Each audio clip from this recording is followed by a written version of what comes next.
Il concerne des millions de femmes, mais reste encore difficile à évoquer. Les troubles du périnée peuvent pourtant avoir des conséquences importantes au quotidien.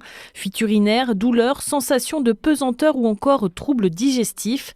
À la clinique mutualiste de Saint-Étienne, une unité spéciale a été créée pour proposer une prise en charge complète. Objectif, éviter aux patientes de multiplier les rendez-vous.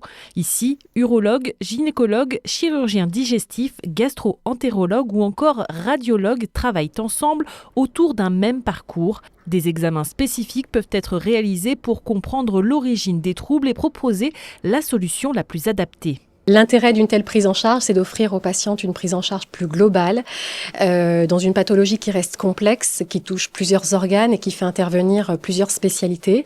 Ainsi, elle bénéficie de plusieurs explorations fonctionnelles, que ce soit en urologie, pour ma part avec les bilans urodynamiques, les cystoscopies, mais également en gynécologie ou en gastro-entérologie avec des manométries anorectales, en radiologie avec des IRM pelviennes dynamiques. Mais avant de pouvoir être soigné, encore faut-il oser en parler. Grossesse, accouchement, vieillissement, ménopause ou encore certains efforts répétés peuvent fragiliser le périnée. Très souvent, ça reste une pathologie taboue.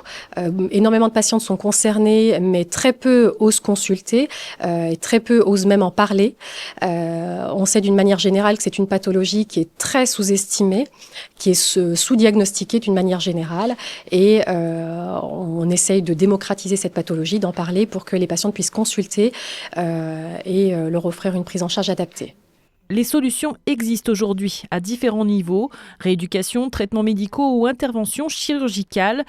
Pour les professionnels, le message est simple, ces troubles ne sont pas une fatalité et le premier pas reste souvent d'en parler.